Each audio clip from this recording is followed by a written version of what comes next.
Avuledi la massa.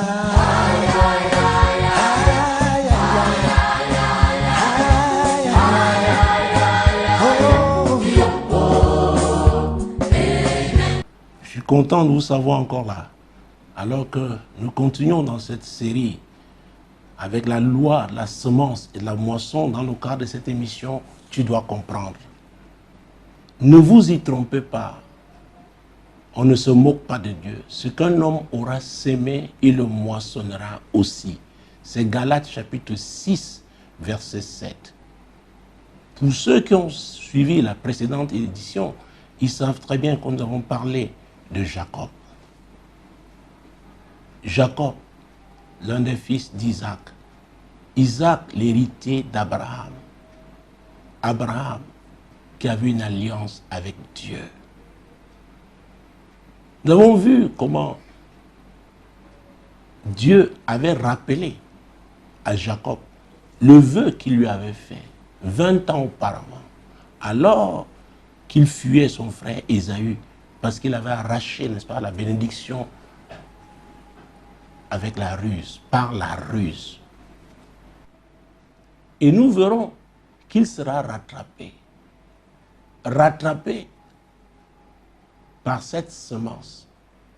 Déjà, quand il s'est enfui de chez Laban, son beau-père, celui-là qui avait changé son salaire 10 fois en 20 ans, celui-là qui a accepté la dot pour sa fille cadette, mais au moment de célébrer le mariage, il a donné plutôt sa fille aînée, Léa. Celui-là qui servait de faux dieu, dont un homme qui était méchant, un homme qui était habile dans la tromperie, Jacob croyait le tromper. Il s'est enfui avec sa famille, mais il a été rattrapé par Laban. Et Laban lui a posé la question de savoir pourquoi il s'était enfui avec ses dieux, parce qu'il était un idolâtre. Donc ce n'est pas avec un homme comme celui-là qu'on peut jouer. Non. Parce qu'il était serviteur du diable. Et Jésus a dit que le voleur ne vient que pour voler, égorger et détruire. Et le voleur, c'est qui? C'est le diable. Donc quiconque joue avec le diable finira par tomber dans le piège de ce diable-là. Parce que celui qui creuse une fosse, il tombe. Et ce que le diable amène les gens à faire, le diable les trompe. Le diable essaie toujours de leur faire croire, n'est-ce pas, qu'ils s'en sortiront. Alors, continuons avec Jacob. Nous sommes dans Genèse chapitre 31. Nous allons prendre un verset, c'est le verset 32. Genèse chapitre 31, verset 32. Mais périsse celui qui auprès duquel tu trouveras tes dieux, en présence de nos frères, examine ce qui t'appartient chez moi et prends-le. Jacob ne savait pas que Rachel les eût dérobés. C'est terrible. Jacob était tellement sûr de lui.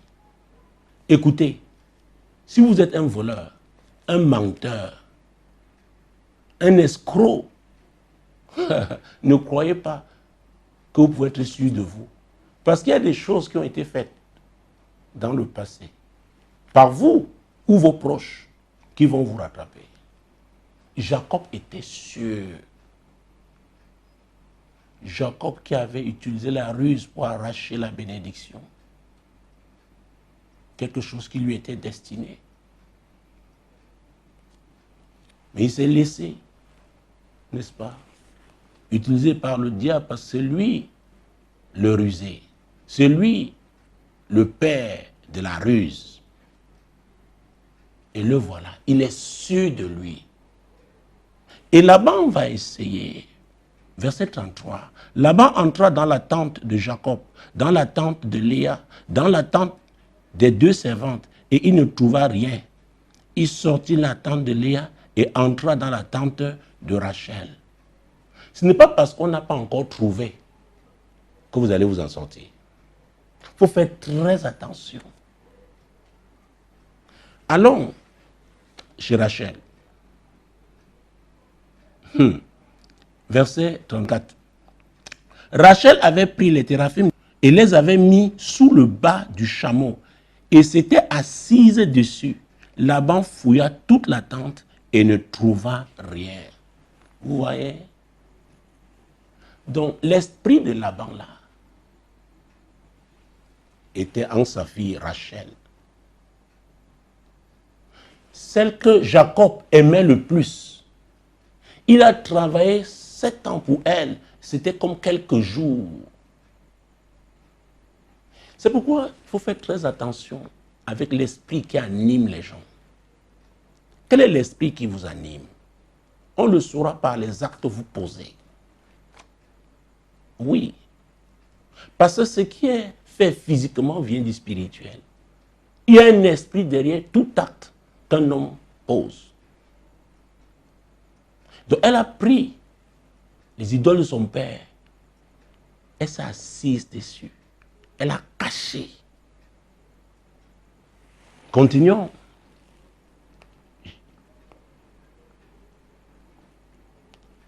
Verset 35.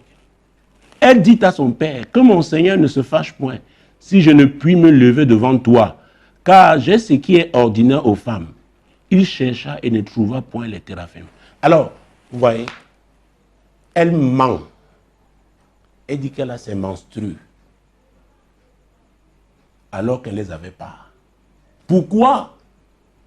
Elle cachait les idoles qu'elle avait dérobées dans la maison paternelle. Le mensonge. Le mensonge. Dans la maison de Jacob,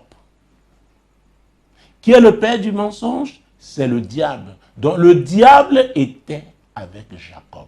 Mesdames, messieurs, quelle que soit sa beauté, quelle que soit son apparence, aussi longtemps qu'il s'agisse du diable, il va détruire. C'est une affaire de temps. Il va causer la destruction. Oui. Il va causer la destruction. Et vous savez que Dieu, au temps de Moïse, avait clairement parlé à Moïse s'agissant de l'idolâtrie. Nous sommes dans Exode chapitre 20. Exode chapitre 20. Nous parlons de la loi de la semence et de la moisson. Nous allons prendre les 5 premiers versets. Alors Dieu prononça toutes ces paroles en disant, « Je suis l'Éternel ton Dieu, qui te fait sortir du pays d'Égypte, de la maison de servitude. Tu n'auras pas d'autre Dieu devant ma face. Tu ne te feras point d'image taillée, ni de représentation quelconque des choses qui sont en haut dans les cieux, qui sont en bas sur la terre, et qui sont dans les eaux plus bas que la terre. » Voilà ce que Dieu a dit à Moïse. Tu ne te prosterneras point devant elles, et tu ne les serviras point, car moi, l'Éternel, ton Dieu, je suis un Dieu jaloux qui punit l'iniquité des pères sur les enfants jusqu'à la 3e et la 4e génération de ceux qui me haïssent. Donc, on pratique l'idolâtrie, c'est qu'on hait Dieu. Et Dieu châtie les idolâtres. N'oubliez pas que je vous ai dit que Dieu avait une alliance, n'est-ce pas, avec Abraham. Parce que Dieu l'avait appelé pour la 2e fois. Il dit, Abraham, quitte ta patrie, quitte ton pays, quitte ta famille. Suis-moi. Suis-moi, Abraham. Et la Bible nous dit que le père d'Abraham servait d'autres dieux. Donc, oh mon Dieu, mon roi. Donc Abraham, en suivant Dieu, rompait cette alliance. Dieu commençait quelque chose de nouveau avec Abraham. Mais voilà, Rachel, la femme tant aimée, mais qui était attachée au Dieu de son père, au faux Dieu. La lumière et les ténèbres ne peuvent pas aller ensemble. Ce n'est pas possible. Ce n'est pas possible. Donc la Bible parle du père d'Abraham. d'Irak, ils servaient d'autres dieux. C'est pourquoi, quand la Bible dit « Ceux qui connaîtront leur Dieu agiront avec fermeté », vous ne pouvez pas réussir avec Dieu sans la fermeté. Parce qu'il peut se trouver autour de vous des gens même que vous aimez, mais qui ont une autre alliance, une alliance étrangère à l'Éternel, hostile à l'accomplissement des desseins de Dieu pour votre vie. Oh mon Dieu, mon roi. Voilà la situation de Jacob. La Bible dit qu'il ne savait pas que sa femme Rachel avait dérobé les idoles de son père. Et il a dit, périsse. Vous avez dit, celui qui portait l'onction, qui était sur Isaac, qui était sur Abraham. Donc ce qu'il déclarait, Abraham était un prophète. Ce qu'il déclarait avait une portée spirituelle. Donc, à vrai dire, il avait déjà prononcé une sentence contre la personne qu'il aimait le plus. Il ne savait pas que Rachel, non seulement a dérobé, c'est-à-dire volé les dieux de son père, elle a menti à son père. Elle a regardé son père droit dans les yeux et lui a menti.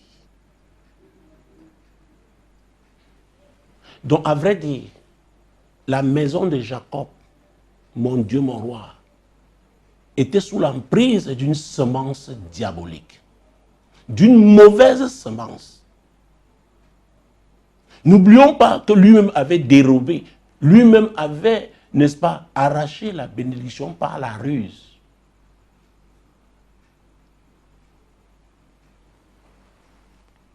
Il s'est enfui.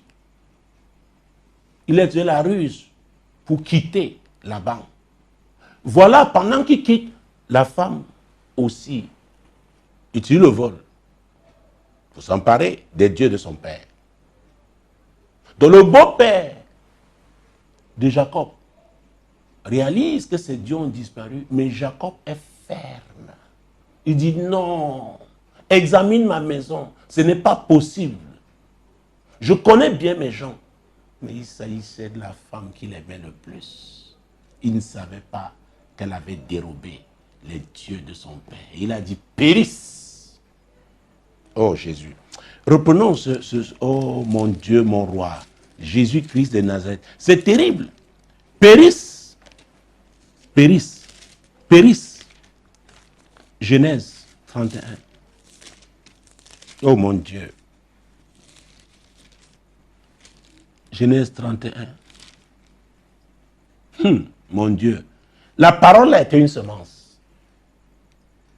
C'était une semence. C'était une semence.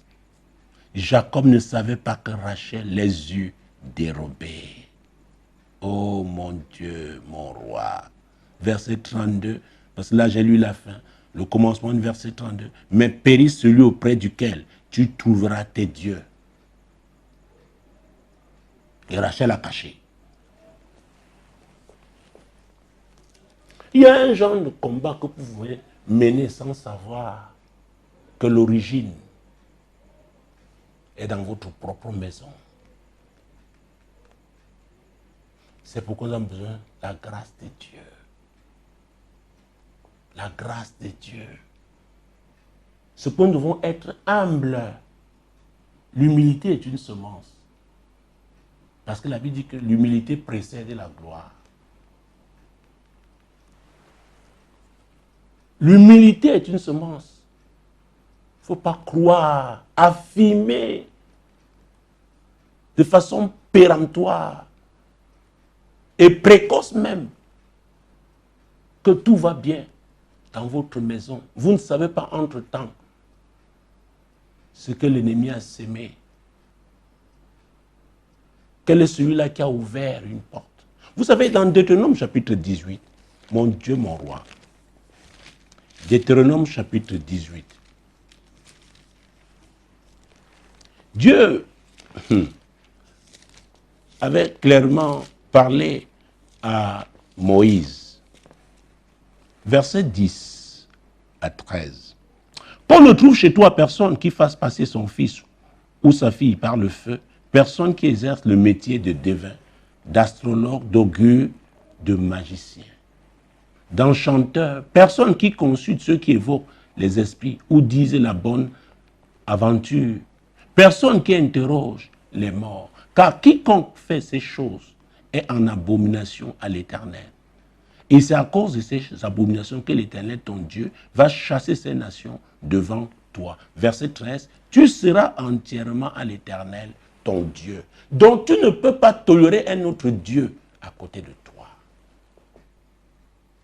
Ce Dieu-là va te créer des problèmes. Ce n'est pas évident, ce que je vous dis là. Ce n'est pas évident. C'est pourquoi on doit choisir totalement la vérité. Et je l'ai dit à l'entame de cette émission, je rappelais, n'est-ce pas, cette loi, par un autre passage biblique tiré d'Ecclésiaste, que celui qui creuse une fosse, y tombe. Donc, ne creusez pas vous-même une fosse. Et si quelqu'un l'a fait, même s'il est à côté de vous, tant que vous demeurez fidèle à l'Éternel, croyez-moi, c'est lui qui tombera dans cette fosse, pas vous. C'est pourquoi vous devez être ferme. Nous devons être fermes. Évitez le laxisme. Nous devons éviter d'être complaisants. Nous tenir sur la parole de Dieu. Parce qu'on peut nous tromper. En tant que pasteur, en 21 ans de ministère, il y a des gens qui m'ont trompé à côté de moi. C'est pourquoi je ne jure plus pour quelqu'un. Je ne peux plus parler comme Jacob en son temps. Ah, il y a des surprises désagréables qui viennent, n'est-ce pas, des personnes dont on s'attend le moins. Donc, on doit être sage. La Bible dit que la crainte de l'Éternel enseigne la sagesse. Et la sagesse a pour siège le discernement. C'est qu'il faut prier pour ce don. Le discernement, il permet d'exposer, n'est-ce pas, de façon surnaturelle, parce que c'est l'Esprit de Dieu qui le fait. Ce qui est caché, qui est à côté de nous, qui peut nous causer des problèmes. Ah oui, tout ce qui brille n'est pas or. Mon Dieu, mon roi. Et quand l'apôtre Paul dit dans Éphésiens chapitre 4, verset 27, et ne donnez pas accès au diable. Et ne donnez pas accès. On peut donner accès au diable dans tes affaires, dans le ministère que Dieu t'a confié. On peut donner accès au diable. On peut lui ouvrir une porte. Rachel a ouvert les portes au diable. Rachel. Oh mon Dieu. Et Jacob, je l'ai dit, a fait une déclaration. Et c'était une déclaration prophétique. Hein? Les gens voient les déclarations prophétiques comme dans le bon sens, en termes de bénédiction. Il y a les déclarations prophétiques qui entraînent la malédiction. Oui. Et Jacob était en colère. Et quand on lit, il faut même voir, ce verset 27 d'Éphésiens 4 que je viens de citer, c'était dans un... Dieu mettait en garde, n'est-ce pas, contre la colère. Éphésiens 4, parce qu'au verset 26, il parle de la colère. Pour dire que la colère est une semence. Oui. Éphésiens 4, versets 26 et 27. Si vous vous mettez en colère, ne péchez point. Que le soleil ne se couche pas sur votre colère. Et ne donnez pas accès au diable. Jacob était en colère et on pouvait le comprendre. 20 années passées chez Laban, les souffrances qu'il a eues. Et il a obéi à la voix de l'Éternel. En retournant, voilà qu'il est accusé. Pour lui, il est faussement accusé. Alors que Rachel avait dérobé les idoles de son père. La prudence fait partie de la sagesse. Oui. La prudence fait partie de la sagesse.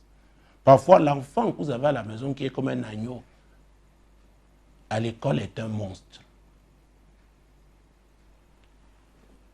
Nous devons tous être prudents.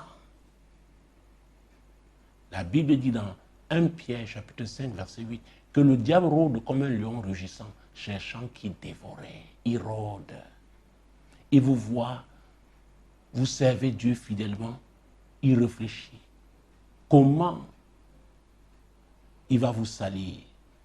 Comment il va vous troubler? Comment il va vous freiner? Comment il va vous arrêter? Il rôde. Il rôde. Et c'est pourquoi quand le même apôtre, l'apôtre Paul, dans 1 Corinthiens 15, verset 33, il dit quelque chose de très important. Il dit, les mauvaises compagnies corrompent les bonnes mœurs. Ça veut dire quoi? On doit éviter d'avoir les mauvaises compagnies. Et quand vous lisez Nombre chapitre, oh mon Dieu, ce passage biblique, Nombre chapitre 22, Nombre, Jésus-Christ de Nazareth, après Lévitique, Nombre, mon Dieu, mon roi. C'est Dieu qui avait posé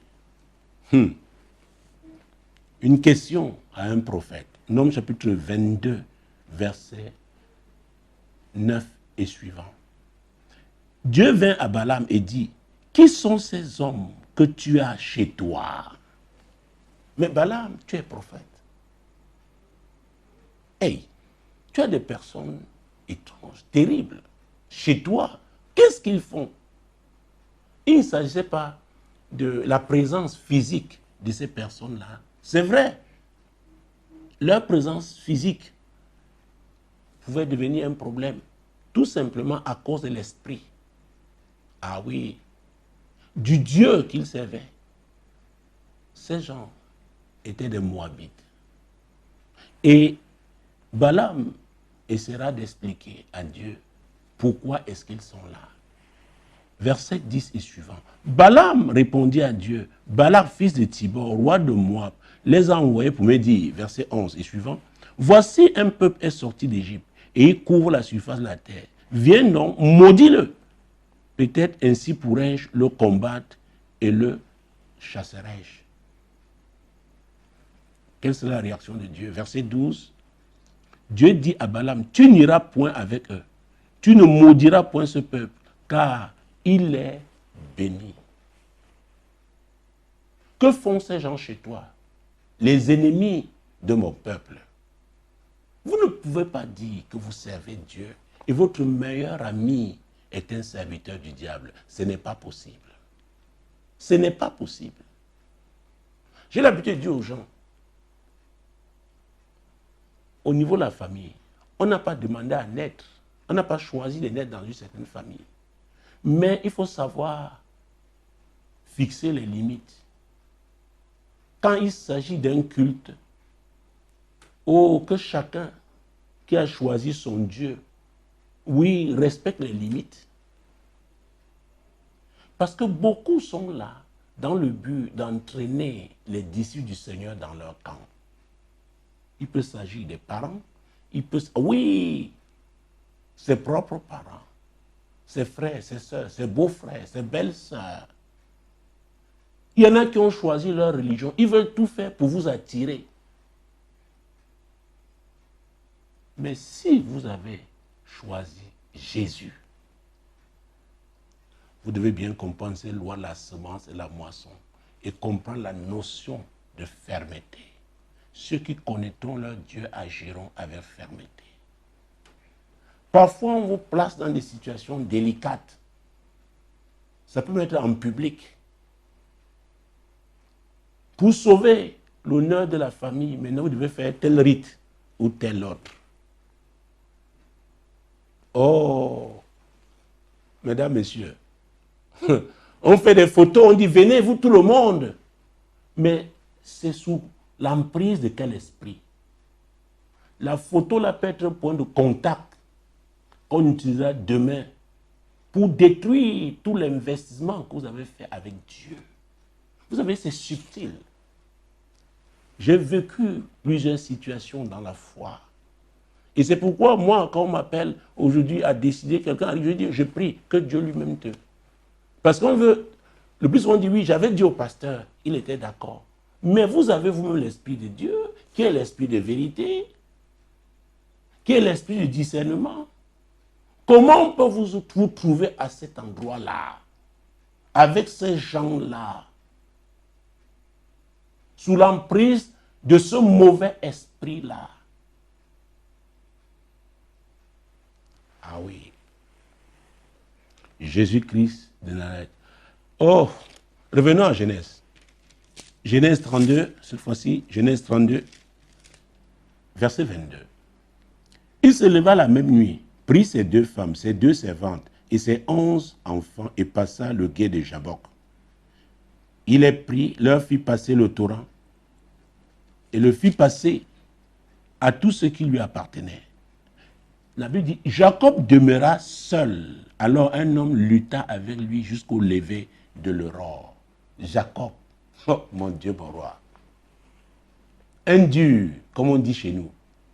Un homme vient attaquer Jacob. Et Jacob se met à lutter avec lui toute la nuit. Jacob n'était pas n'importe qui.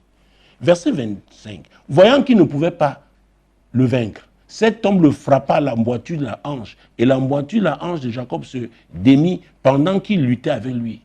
Il dit, laisse-moi aller car l'aurore se lève. Et Jacob répondit, je ne te laisserai point aller que tu ne m'aies béni. Jacob a eu à mener des combats dans sa vie. Mais ce combat était spécial. Quelqu'un qui frappe l'emboîture de sa hanche et Jacob devient infirme. Mais Jacob s'accroche à l'ange de Dieu. Pour vous parler du type d'homme qu'était Jacob. Ce n'est pas n'importe qui. Non seulement était rusé, avait aussi épousé une femme rusée, celle qu'il aimait le plus, Rachel, mais c'était un homme qui savait combattre. La suite, verset 27. Il lui dit, quel est ton nom? Et il répondit, Jacob. Verset 28. Il dit encore, ton nom ne sera plus Jacob, mais tu seras appelé Israël, car tu as lutté avec Dieu et avec les hommes, et tu as été vainqueur. Mon Dieu, mon roi. Ton nom ne sera plus Jacob. Jacob voulait dire escroc, supplanteur, trompeur. Donc le nom même de Jacob était une semence d'échecs, de problèmes. Quel est votre nom? Quel est votre nom? Oh, il y a un passage qui me vient à l'esprit là maintenant. 1 Chronique chapitre 4. 1 Chronique chapitre 4. Jésus-Christ de Nazareth. Mon Dieu, mon roi. Nous sommes pratiquement arrivés à la fin de cette émission. Nous allons prendre le verset 9. Jabet était plus considéré que ses frères. Sa mère lui donna le nom de Jabet en disant, c'est parce que je l'ai enfanté avec douleur. Vous voyez le nom qu'il portait? Ce nom-là est une semence. Oh mon Dieu. Verset 10. Jabet invoqua le Dieu d'Israël en disant, si tu me bénis et que tu étendes mes limites, si ta main est avec moi, et si tu me préserves du malheur, en sorte que je ne sois pas dans la souffrance. Et Dieu accorda ce qu'il avait demandé. Jabet savait que le nom qu'il portait était une semence. Et la moisson était la souffrance. Oh! Sa mère l'a enfanté dans la douleur et lui a donné un nom qui l'a affecté négativement pendant toute sa vie. Mais Jabet savait qu'il pouvait invoquer l'Éternel. L'apôtre Paul a dit qu'il y a un seul médiateur entre Dieu et les hommes, c'est Jésus. Jésus a dit, tout ce que vous demanderez à mon Père en mon nom, je le ferai. Je ne sais pas le type de souffrance que tu connais, le type d'affliction, d'échec, de frustration. Il y a une cause. Je te conseille mon ouvrage, Source de malheur. Mais en attendant, tourne-toi vers Jésus qui a dit, venez à moi, vous tous qui êtes fatigués et chargés, et je vous donnerai du repos. Il a dit, recevez mes instructions. Tournez-vous vers Jésus. Il vous délivrera. Demeurez bénis. Shalom.